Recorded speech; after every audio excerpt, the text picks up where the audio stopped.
Jadi ketika ibunda Nabi SAW melahirkan aku, kata Rasulullah ini, itu melihat keluar cahaya dari rahimnya. Ketika Nabi dilahirkan itu, ibunya itu nggak merasa sakit sama sekali. Ini digambarkan dalam kitab-kitab sirah, ibu Nabi SAW itu melahirkan Rasulullah itu dalam keadaan apa? Beliau sadar, beliau tidak merasa sakit sedikit pun, malah dia melihat keluar dari rahimnya bersamaan dengan bayi Muhammad keluar itu, keluar cahaya. Cahaya itu menembus dinding istana negeri Syam. Beliau, ibunda Rasulullah SAW itu melihat dengan jelas dari cahaya yang keluar dari rahimnya pada saat kelahiran Muhammad SAW, itu ibunya melihat istana-istana yang ada di negeri Syam, istana Romawi. Apa maksudnya ini? Kenapa Nabi SAW ketika lahir itu ditunjukkan oleh Allah Ta'ala kepada ibunya itu melihat istana-istana di negeri Syam. Jadi antara Mekah, ya, Madinah dengan Baitul Maqdis negeri Syam itu sudah menjadi sebuah satu kesatuan. Risalah Islam ini awalnya itu dari Mekah, kemudian Nabi hijrah ke Madinah, kemudian globalisasi atau universalisasi ajaran Islam itu adalah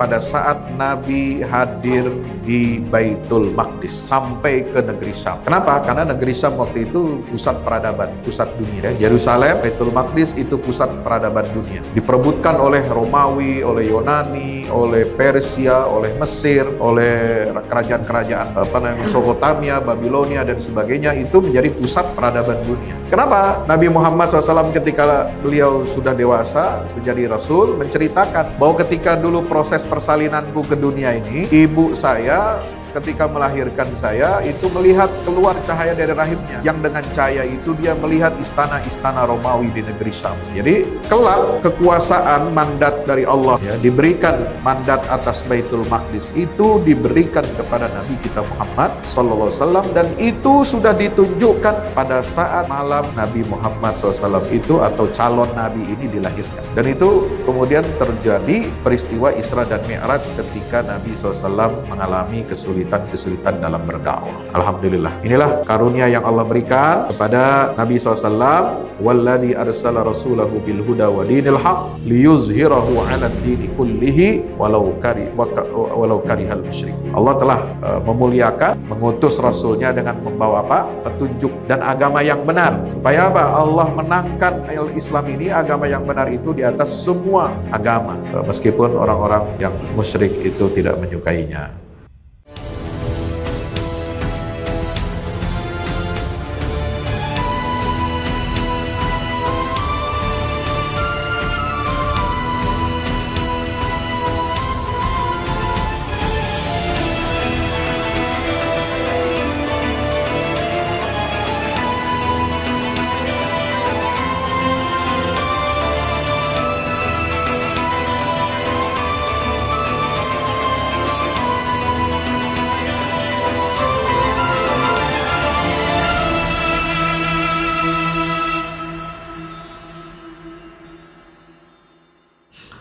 Bismillahirrahmanirrahim. Wa ma Muhammadun illa rasulun qad khalat min qablihi ar-rusul. Afa immata aw qutila anqalabtum ala a'qabikum wa man yanqalib ala aqibaihi falan yadurrallaha syai'a wa sayajzillahu asy-syakirin. Ma kana Muhammadun aba ahadin min rijalikum walakin rasulallahi wa khataman nabiyyin wa kana Allahu bikulli syai'in alima. Uhayyikum bi tahiyatil Islam wa hiya tahiyatu ahlil jannah, tahiyatan min indillahi mubarakatan thayyibah. Assalamualaikum warahmatullahi wabarakatuh. Bersyukur kehadirat Allah Subhanahu wa taala atas segala karunia, rahmatnya dan taufik serta hidayahnya. Alhamdulillah kita dapat melaksanakan ibadah zuhur berjamaah pada siang hari ini. Mudah-mudahan semua amal ibadah kita diterima oleh Allah Subhanahu wa taala. Mudah-mudahan yang hadir di majelis ini kita doakan mudah-mudahan semua dosa-dosanya diampuni oleh Allah. Keluarganya diberkahi oleh Allah. Rizki dan hartanya semua diberkahi oleh Allah Subhanahu wa taala. Diberikan kesehatan, taufik dan hidayah, ilmu yang bermanfaat, dan mudah-mudahan anak cucu, anak mantunya menjadi orang saleh dan salihah, alim dan alimah, mujahid dan mujahidah fi sabilillah, dan di akhir hayat kita semua mendapatkan husnul khatimah. Amin ya rabbal alamin. Berselawat salam kita kepada baginda Rasulullah Muhammad SAW. Allahumma salli ala Muhammad wa ala ali Muhammad. Assalatu wassalamu alaika ya Rasulullah. Bapak Ibu hadirin rahmati Allah, bulan ini bulan Rabiul Awal. Kita sudah berada pada tanggal 5 kalau lihat kalender Kementerian Agama. Kalau kalender Hijriyah dari Ummul Qura, ya, itu tanggal 6 Rabiul Awal. Bulan Rabiul Awal ini mendapatkan tempat yang istimewa di hati kaum muslimin, bukan sebab bulan ini termasuk bulan yang 4 yang diharamkan oleh Allah atau diagungkan, dimuliakan oleh Allah Ta'ala. Tapi bulan ini adalah bulan kelahirannya baginda Rasulullah Muhammad SAW. Dalam Al-Quran, nama Nabi Muhammad itu disebut diulang 4 kali. Yang pertama, di surah Ali Imran ayat 144, "Wa ma Muhammadun illa rasul, qad khalat min qablihi rusul, afa imma ta'u qutilan qalabtum ala aqabikum, wa may yanqalib ala aqibaihi falan yadurrallaha syai'a." Ayat ini konteksnya berbicara tentang perang Uhud. Ada desas-desus yang dilontarkan oleh kaum munafik bahwa Muhammad SAW tewas, sudah mati, terbunuh di perang Uhud oleh orang kafir Quraisy. Tujuannya untuk apa? Untuk melemahkan mental, semangat pasukan kaum muslimin di perang Uhud. Ya, orang munafik dan orang kafir keliru, salah kalkulasi. Ya, mereka beranggapan bahwa kalau Muhammad sebagai pemimpin, sebagai kepala negara, sebagai pemimpin umat Islam itu tewas terbunuh, maka seolah-olah Islam ini akan habis. Begitulah cara berpikir orang-orang munafik. Tapi alhamdulillah Islam ini adalah risalah, ya, yang dijaga oleh Allah Subhanahu wa Ta'ala. Dan sejak awal Nabi Muhammad SAW itu menegaskan bahwa dia adalah mata rantai dari seluruh Nabi dan Rasul, yang menjadi pamungkas, yang menjadi penutup para Nabi dan Rasul. Ada atau tidak ada pembawa risalah itu, Islam ini akan tetap berjaya. Makanya biasanya kalau dalam upaya untuk menghancurkan Islam ini, yang dibunuh baik secara karakter maupun secara fisik adalah pemimpinnya. Ya, selalu menyasar itu pemimpin. Sebab kalau pemimpin ini udah habis, sudah tewas, ya seolah-olah sudah habislah Islam ini. Tidak ada yang meneruskan, tidak ada yang menjadi estafetnya.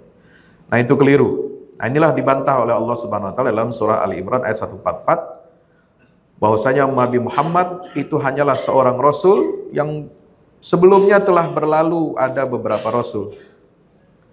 Jika beliau mati atau terbunuh, apakah kalian wahai umat Islam akan berbalik ke belakang? Ya. Apakah kita akan menjadi murtad kembali? Tidak. Ya.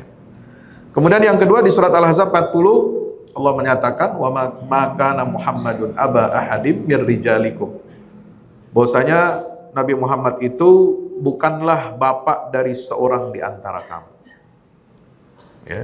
Nabi tidak memiliki atau dikaruniakan seorang anak laki-laki yang hidup sampai dewasa, ya, atau untuk menggantikan beliau sebagai posisinya sebagai Nabi dan Rasul. Tidak.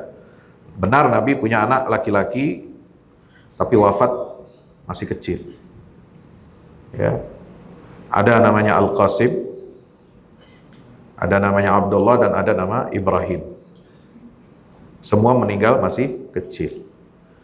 Yang tersisa sampai dewasa, ya, putri adalah putri-putri Nabi SAW. Ya, ada 4, ya, yaitu Fatimah, Ruqayyah, Fatimah, Zainab, Ruqayyah, dan Ummu Kulsum. Bapak Ibu dirahmati Allah Subhanahu wa taala, ditegaskan dalam ayat tersebut bahwasanya Muhammad itu adalah utusan Allah dan penutup para nabi.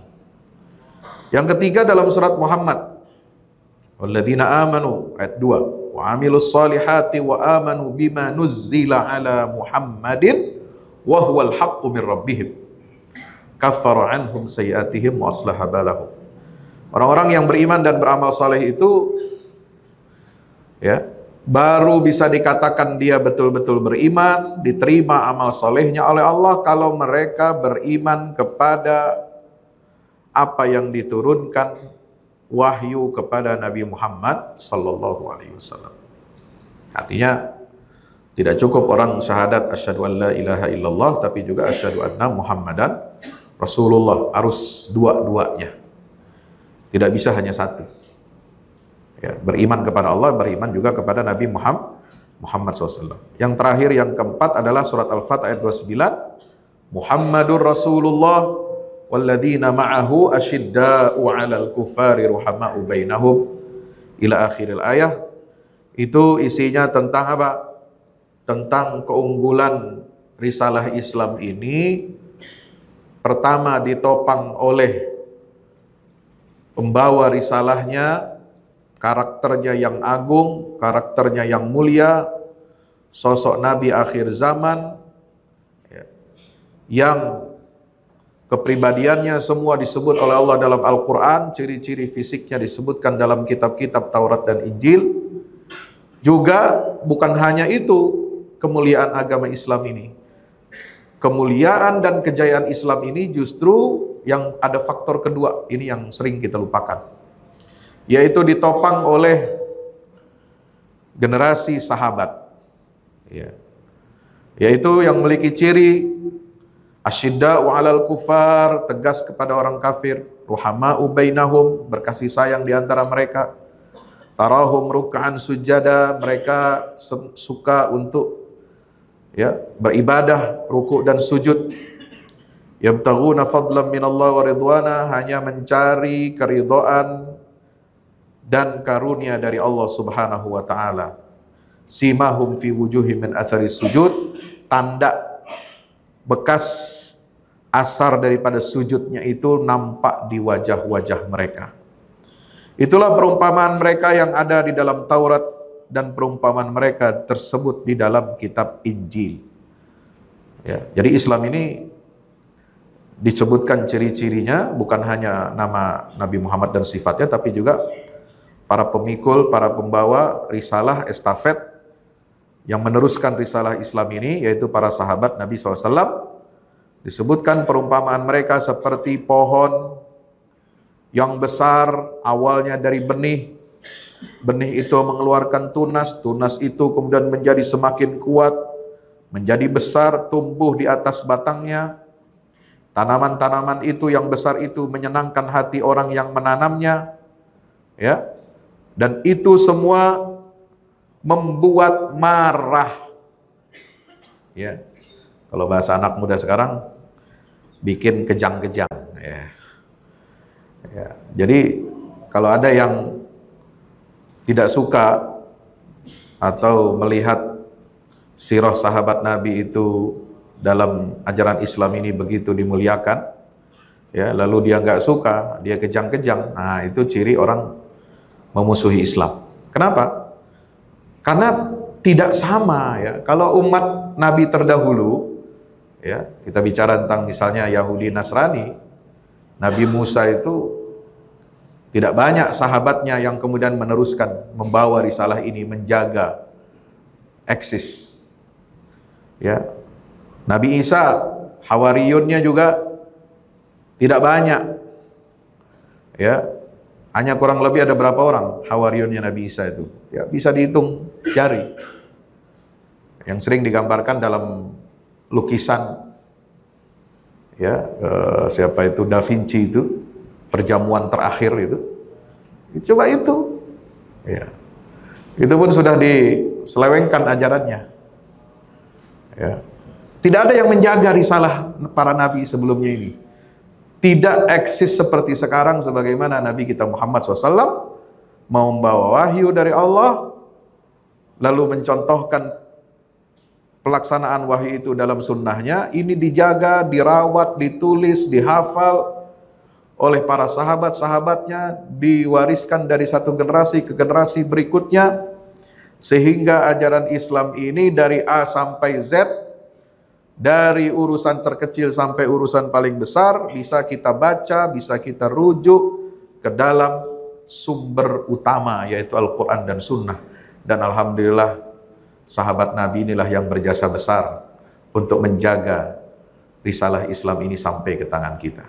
Dan itu tidak bisa ditemukan pada nabi-nabi yang lain. Ya, maka Bapak Ibu dirahmati Allah, mari kita bicara bagaimana Rabiul Awal ini sebagai bulan semi kecintaan dan kerinduan. Kenapa ya berdengung ya? Bulan semi kecintaan dan kerinduan umat Islam, ya, kepada baginda Rasulullah SAW. Apa yang kita rindukan bagian dari bulan Rabiul Awal ini? Ya, kalau saya selalu ingin mengaitkannya dengan Baitul Maqdis. Ya, sebab perhatian umat Islam ini ya kecil sekali, kalau bisa dikatakan lemah terhadap Baitul Maqdis. Ya. Kita fokusnya perhatiannya hanya kepada Mekah, Ka'bah, Masjid Nabawi aja. Ya, kalau Ka'bah dihancurkan, ya, Ka'bah dibom, Masjidil Haram dianeksasi oleh kekuatan asing, umat Islam pasti marah. Kalau kubur Nabi aja mau dibongkar, oh ribut sedunia ini. Ya, mau dipindahin misalnya kan. Atau Masjid Nabawi mau dihancurkan, ribut. Orang marah. Ya, satu planet ini. Tapi ketika ya, gerombolan ya, monyet-monyet Yahudi masuk ke pelataran Masjidil Aqsa itu, ya, mereka mau bangun sinagog di komplek Al-Aqsa, ya tenang-tenang aja orang Islam ini. Ya. Sudah berulang kali Yahudi Zionis ini mengancam untuk merobohkan Masjidil Aqsa, tenang-tenang juga. Dulu tahun 69 dibakar Masjidil Aqsa, mimbar Salahuddin itu terbakar, hancur. Ya tenang-tenang juga. Ya. Kata Perdana Menteri Israel, nenek-nenek itu, zaman itu, Golda Meir bilang, setelah terjadi pembakaran itu siang hari oleh seorang ekstremis Yahudi imigran dari Australia, ya, karena Israel itu negaranya semua diimpor dari luar, dicangkok. Nggak ada orang yang asli dulu bapaknya, neneknya lahir di situ, nggak ada. Ya, sampai 3-4 generasi ke atasnya itu tidak ada satu warga Israel itu yang nenek moyangnya 4 generasi, 5 ke atas itu mereka pernah tinggal dan lahir di Baitul Maqdis atau di Palestina. Tidak ada. Ya. Semua dari luar. Kata Golda Meir, malamnya saya nggak bisa tidur itu. Khawatir situs suci ketiga umat Islam, kiblat pertama umat Islam ini dibakar, lalu umat Islam sedunia itu marah. Lalu besok Israel itu akan dikepung dari berbagai arah. Ya. Tapi ternyata pagi harinya dia tenang, alhamdulillah katanya. Nah, ternyata umat Islamnya tidur. Kenapa? Karena nggak ada di kurikulum kita, di pendidikan kita tentang Masjidil Aqsa ini minim. Ya. Orang kalau hadir ceramah tablik akbar, maulid Nabi, ya mohon maaf ya, yang disampaikan itu mending kalau yang disampaikan itu tentang keutamaan Rasulullah, risalahnya, apa keistimewaan risalahnya, detail. Enggak, kebanyakan ngelucu, kebanyakan ngelawak, ya.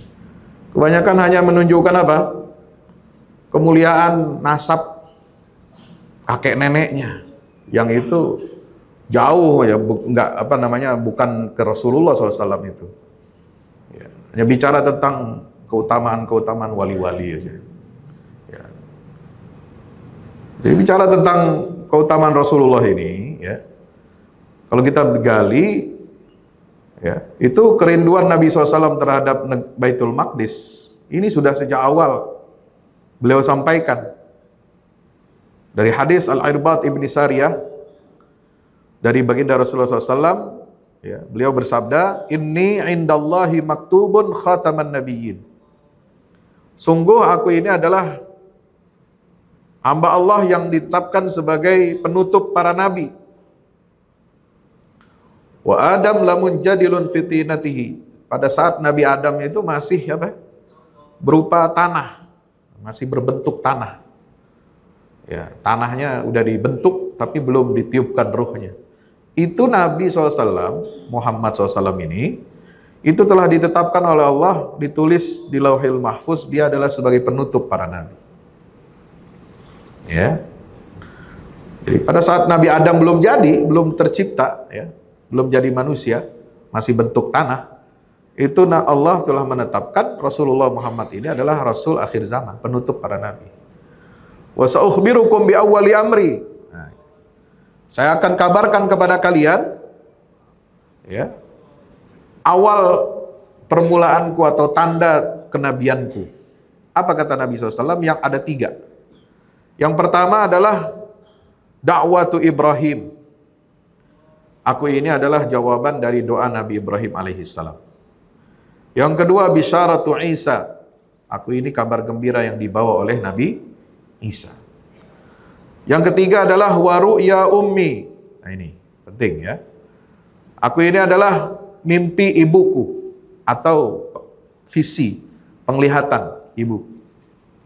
Ketika allati ra'at hina wada'atni. Jadi ketika ibunda Nabi SAW melahirkan aku, kata Rasulullah ini. Ya, jadi ibu Nabi, siapa namanya? Aminah.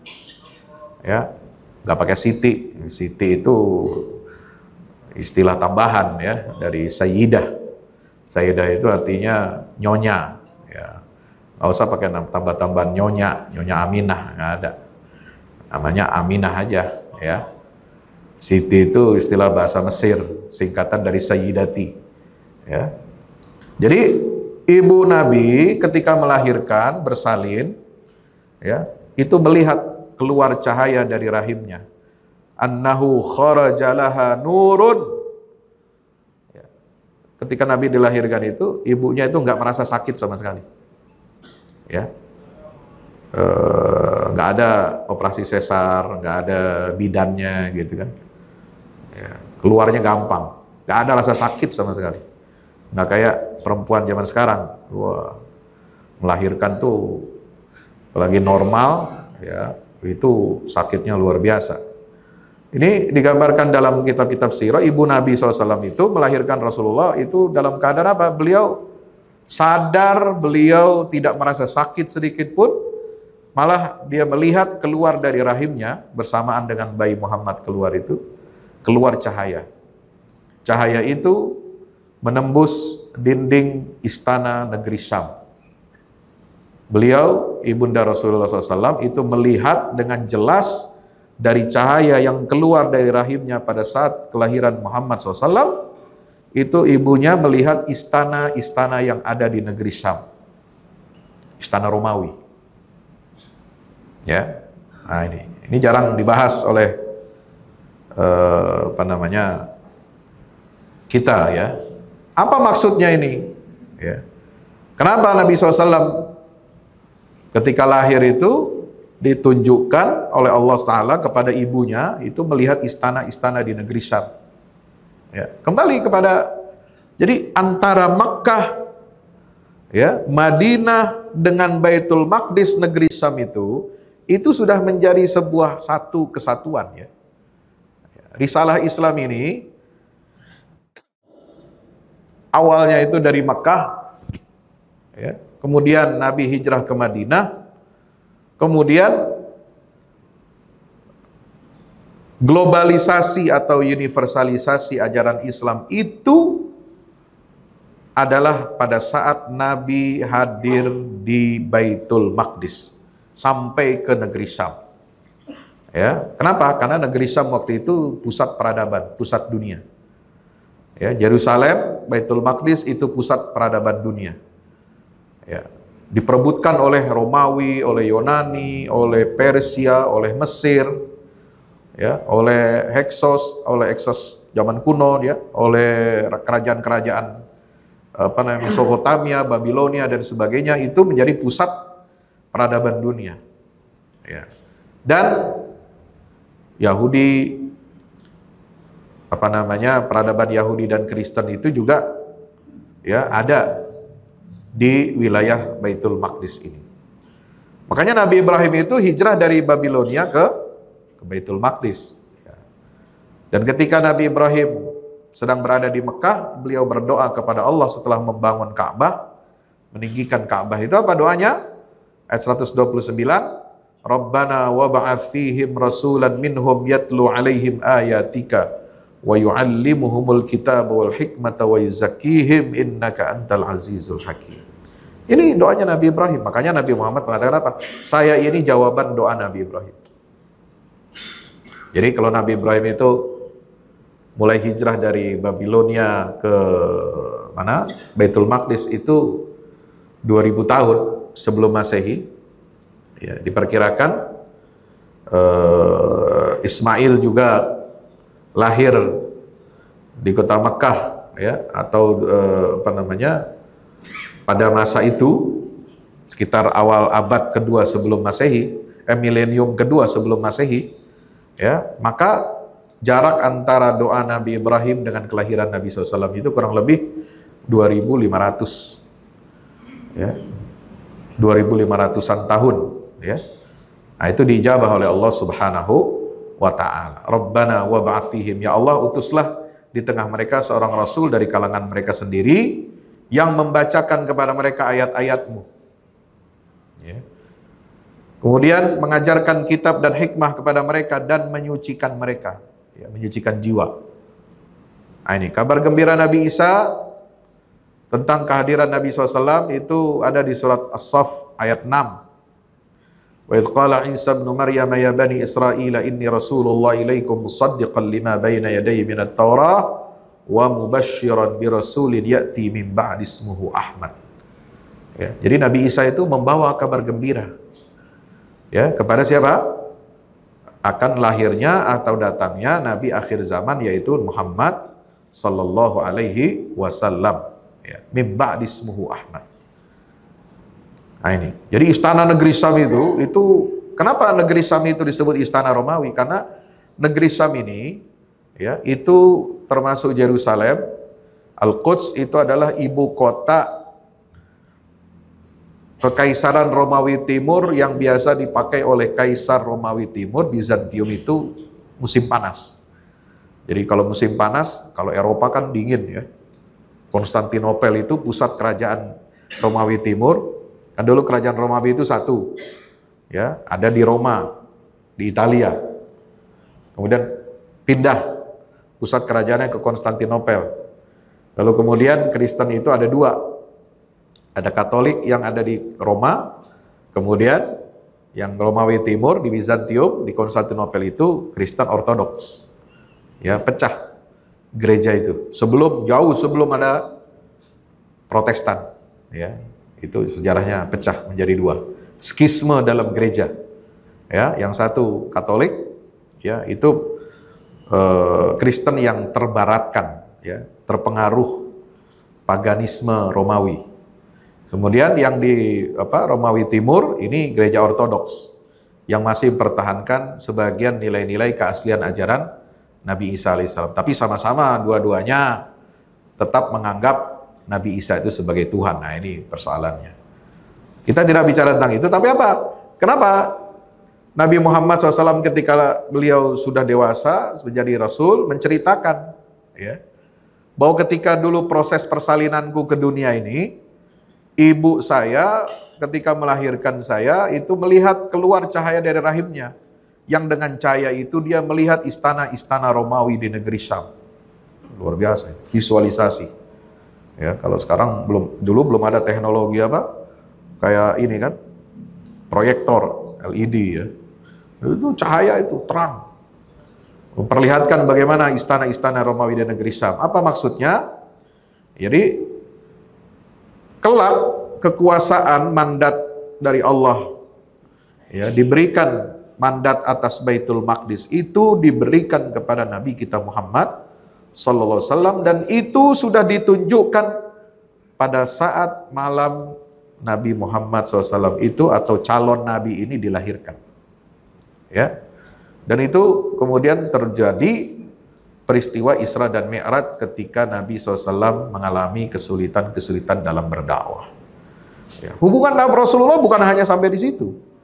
Ya. Hubungan kerinduan Nabi tentang Baitul Maqdis bukan hanya pada saat peristiwa kelahirannya, tapi ketika beliau menyatakan menghubungkan Baitul Maqdis dengan Makkah dan Madinah menjadi satu kesatuan, la tushaddur rihalu, dalam hadis Bukhari, ya, nomor 1115 dari Abu Hurairah, la tushaddur rihalu illa ila thalathati masajid, tidaklah dianjurkan perjalanan yang melelahkan, yang menguras tenaga, menguras biaya, menguras energi, kecuali hanya ke 3 masjid, yaitu Masjidil Haram. Ya, kenapa? Karena disitulah awal rumah Allah itu dibangun di atas muka bumi. Inna awwala baitin wudi'a linnas. Ya, sejak kapan? Sejak Nabi Adam. Nabi Adam kan turun dari sorga itu kemana? Turunnya itu ke wilayah Jazirah Arab. Ya. Bertemu dengan Hawa itu di mana? Di Arafah. Makanya dinamakan lembah Arafah. Lembah pertemuan antara Adam dan Hawa. Itu Jabal Rahmah namanya. Ya, maka dari situlah Adam atas petunjuk wahyu Allah membangun awwala baitin wudi'a linnas, ya, rumah untuk menyembah Allah Subhanahu wa taala itu di mana? Di lembah Bakkah. Lama kelamaan ditinggal ribuan tahun, setelah itu ada banjir besar, Nabi Nuh, bangunan Ka'bah itu yang dibangun oleh Adam terkikis, rusak, hancur. Tinggal berapa pondasinya aja dikit. Kemudian baru diperbaharui lagi di masa siapa? Nabi Ibrahim alaihissalam. Nah, itulah cerita beliau, Nabi Ibrahim bawa Hajar, anaknya Ismail yang baru lahir itu dibawa kemana? Ke lembah Bakkah, ditinggalkan mereka di lembah itu. Maka turunlah ayat, ya, di dalam surah Al-Hajj ayat 37, ya, ketika Nabi Ibrahim itu meninggalkan, Rabbana inni askantu min dzurriyyati biwadin ghairi dzi zar'in 'inda baitikal muharram rabbana liyuqimus shalah. Yang kedua adalah Masjid Rasul. Nah, ini Masjid Rasulnya apa? Nabawi. Ketika Nabi hijrah ke Madinah, situlah dakwah itu mulai berkembang, ya. Kemudian yang ketiga adalah Masjidil Aqsa. Masjidil Aqsa ini rumah kedua yang dibangun di atas muka bumi ini setelah Masjidil Haram oleh siapa? Oleh Nabi Ibrahim alaihis salam. Bapak Ibu rahmati Allah, hubungan ini terus, ya, dari dunia sampai akhirat membentang. Sabda Nabi SAW, Inna li haudan. Dalam riwayat Ibnu Majah, Nabi bersabda, aku nanti di yaumil kiamah memiliki telaga. Yang telaga yang kita kenal dengan Al-Kautsar itu, telaga Kautsar, ya. Itu bagaimana diterangkan oleh Nabi SAW. Di mana letaknya posisinya? Ma bainal Ka'bah wa Baitul Maqdis. Ya. Panjang telaga itu membentang dari Ka'bah titik awalnya sampai ke Baitul Maqdis ujungnya. Kalau kita lihat peta sekarang, ya, nanti wallahu alam keadaan bumi itu setelah kiamat nanti disatukan lagi, ya, oleh Allah Ta'ala, tidak ada lagi terpisah-pisah oleh lautan-lautan, ya, itu menjadi satu, ya. Kemudian dipadatkan, kemudian kita akan melewati bangkit dari alam kubur kita akan melewati telaga Kautsar itu sebelum nanti sampai di padang mahsyar. Innali haudhan ma bainal Ka'bah wa Baitul Maqdis. Jadi perjalanan dari awal Ka'bah sampai Baitul Maqdis itulah nanti akan menjadi telaganya Rasulullah SAW. Abyadha mithlal laban.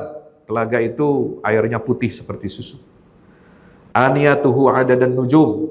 Ya, cangkir-cangkirnya sebanyak bintang-bintang yang ada di langit. Wa inni la aktsarul anbiya'i taba'an yaumal qiyamah. Dan sungguh aku adalah nabi yang paling banyak umatnya nanti pada hari kiamat yang mengantri di Telaga Kausar itu. Paling banyak umat Rasulullah. Ya. Termasuk umat nabi yang lain juga nanti ngantri, tapi mereka nanti ya pada diusir-usirin kalau nggak sesuai dengan ya iman tauhid, itu nggak akan dapat ya mendapatkan Telaga Kausarnya Rasulullah sallallahu alaihi wasallam. Ya. Kemudian dalam hadis riwayat Sahih Bukhari ya tentang apa? Ada tambahan keterangan lagi ya. Bahwa telaga Nabi SAW itu nanti akan melintasi Masjid Nabawi, karena memang posisi Madinah itu kan ada di atasnya Mekah itu kalau di peta. Ya, di utaranya Mekah. Ya. Nah, telaga Nabi itu nanti akan melintasi Masjid Nabawi. Ani Nabi SAW qala ma baina baiti wa mimbari raudhatun min riyadil jannah. Ya, ini hadis terkenal ya. Di antara rumahku itu rumah Nabi itu sekarang menjadi kuburannya Rasulullah. Makam Nabi SAW dengan Abu Bakar dan Umar itu rumahnya. Ya, dikenal juga dengan rumah Aisyah. Ya, karena Aisyah ini istri Nabi yang ngopeni yang sampai beliau wafat itu di rumah itu. Ya. Itu rumah Aisyah yang nempel dengan Masjid Nabawi. Ma baina baiti wa mimbari, di antara rumahku ya dengan mimbarku itu adalah raudhah. Nah, itu yang karpetnya warna hijau kalau di Masjid Nabawi. Ya, tidak luas, hanya beberapa meter kali berapa meter itu. Itulah bagian dari surga, taman surga kata Nabi SAW di dunia. Wa mimbari ala haudi, dan mimbarku nanti itu akan apa? Kelihatan ya, ngapung di atas telaga Nabi SAW. Ya, mimbarku ada di atas telaga itu, nanti kelihatan pada saat kita digiring dari telaga Kausar dari menuju padang mahsyar. Hadirin dirahmati Allah Ta'ala, maka itu keistimewaan Rasulullah SAW ini harus kita ya pelajari dengan baik. Ya, juga bukan hanya keistimewaan Rasulullah, tapi juga keistimewaan risalah. Nah, ini yang paling penting. Ya, ini keistimewaan Rasulullah itu seperti apa? Semua Nabi dan Rasul diambil perjanjiannya untuk beriman kepada Rasulullah SAW. Surat Ali Imran ayat 81. Ya, beliau itu Nabi SAW, Nabi yang paling banyak pengikutnya. Berdasarkan hadis riwayat Bukhari.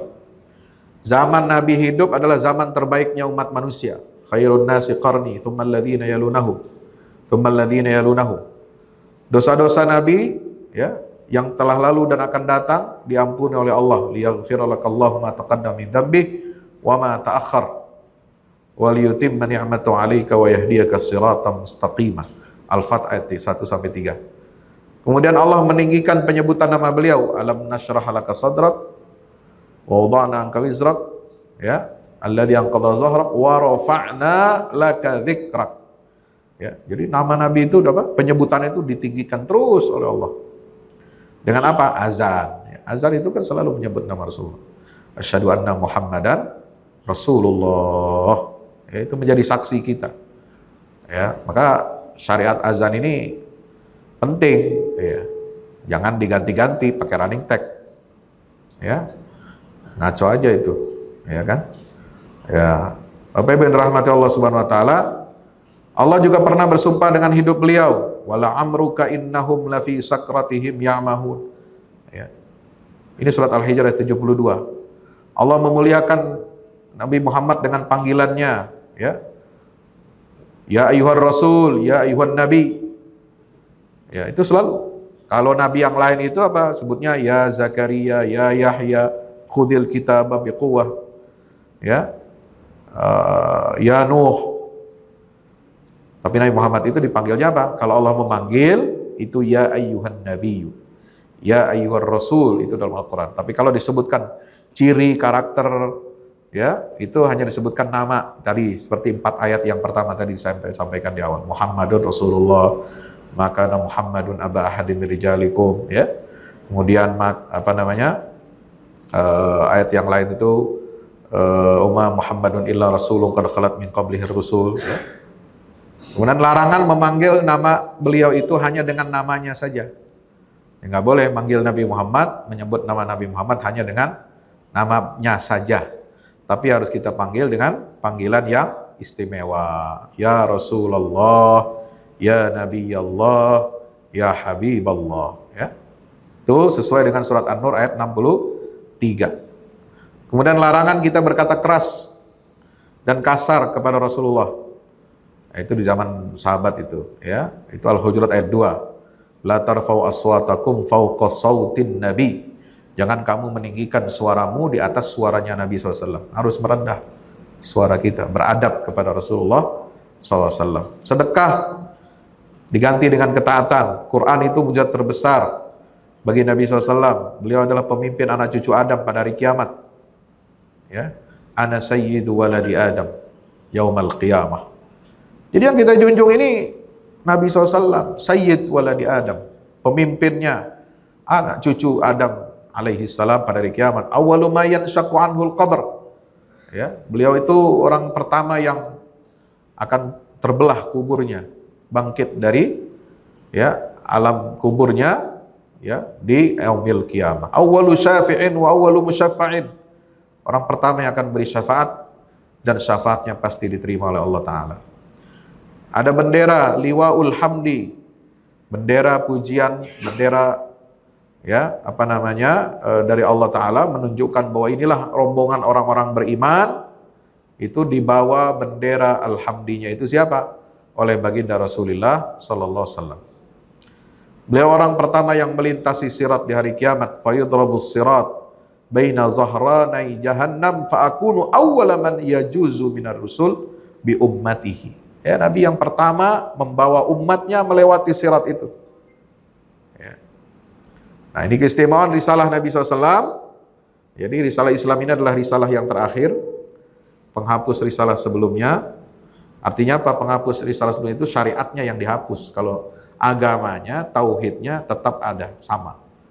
Ya, agama tauhid yang dibawa oleh Nabi Adam, Nabi Nuh, ya, Nabi Hud, Nabi Saleh, Nabi Shu'aib, ya, kemudian Lut, ya, Ibrahim dan seterusnya sampai Nabi Muhammad itu SAW sama. Ya, dinnya itu sama satu, nggak ada yang dirubah, nggak ada yang dihapus. Hanya syariatnya yang dihapus.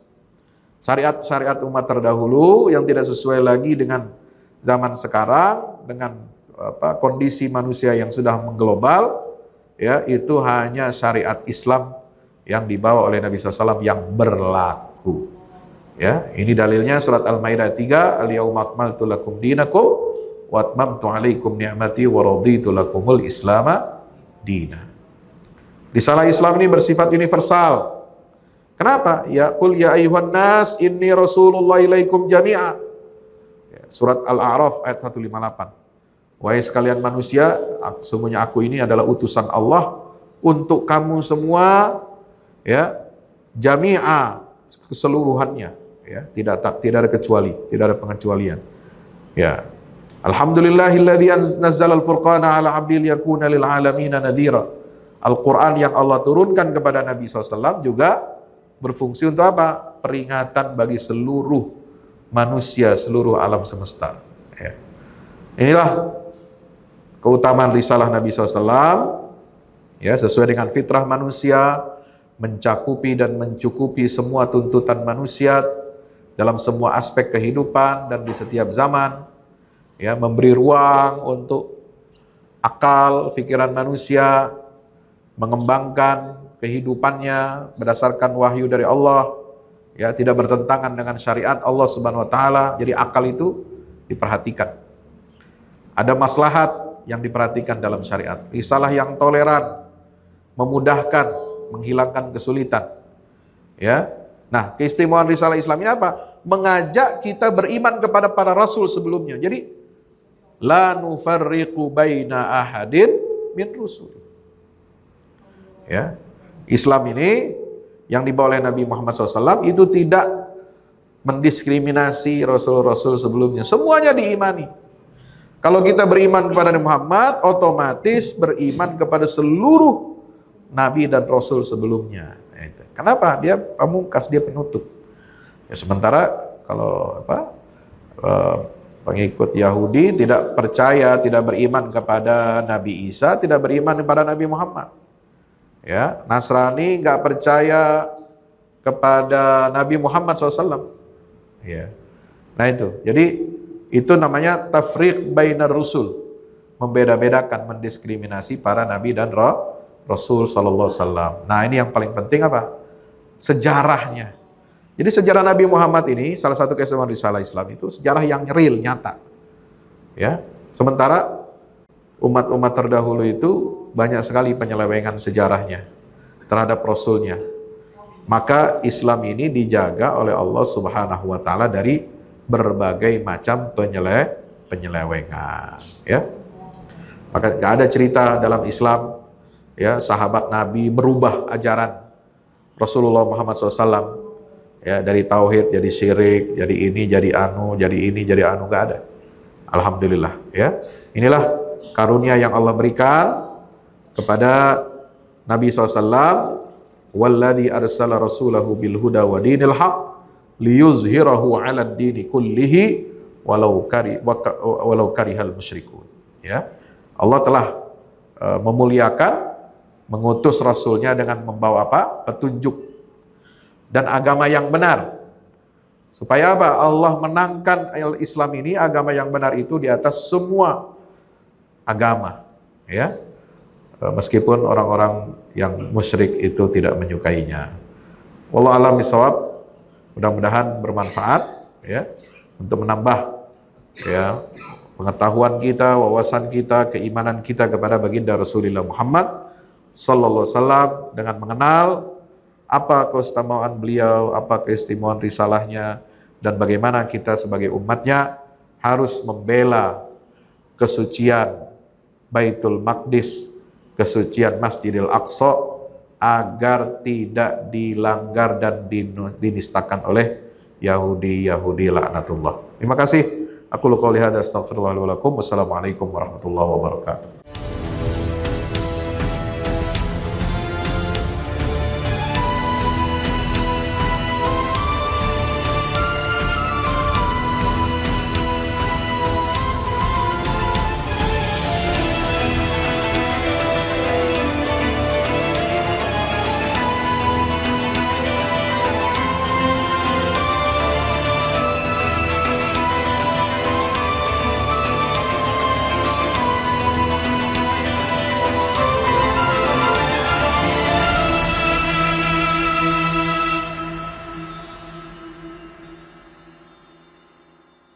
Assalamualaikum warahmatullahi wabarakatuh. Tahniah barakallahu fikum untuk guru kita semua, Kiai Haji Fahmi Salim LCMA.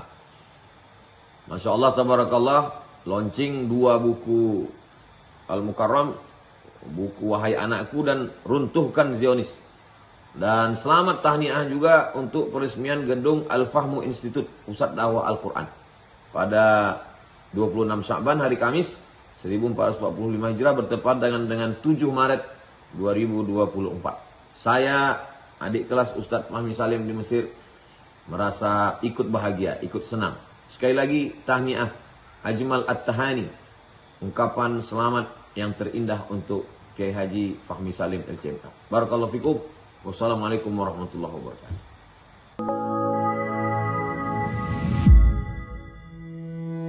Yang terbaru dari Ustadz Fahmi Salim, 2 buku tentang parenting Qurani dan jihad membela Baitul Maqdis. Buku Wahai Anakku, Benahi Adabmu, Bersihkan Hatimu, buku yang siap membuka cakrawala pikiran dan batin sahabat. Buku Wahai Anakku, Benahi Adabmu, Bersihkan Hatimu disusun dengan mengambil inspirasi dari buah pena Imam Al-Ghazali, Ayyuhal Walad. Buku ini diformat dengan dialog orang tua pada anaknya. Meski begitu, dialog ini bisa dibaca secara umum bagi para calon orang tua untuk anak-anaknya kelak. Bentuk dialog kami dapati banyak dipakai dalam kisah-kisah di Al-Quran ketika menerangkan soal pengasuhan. Misalnya antara Nabi Ibrahim dan Nabi Ismail atau Luqman dan putranya. Hadirnya buku ini semoga menjadi penambah keilmuan kita agar tidak salah dalam membentuk generasi penerus yang menjadi pewaris amal jariah kita. Meninggalkan mereka, anak-anak kita sebagai investasi amal soleh yang akan terus mengalir kepada kita. Dapatkan buku Wahai Anakku, Benahi Adabmu, Bersihkan Hatimu segera.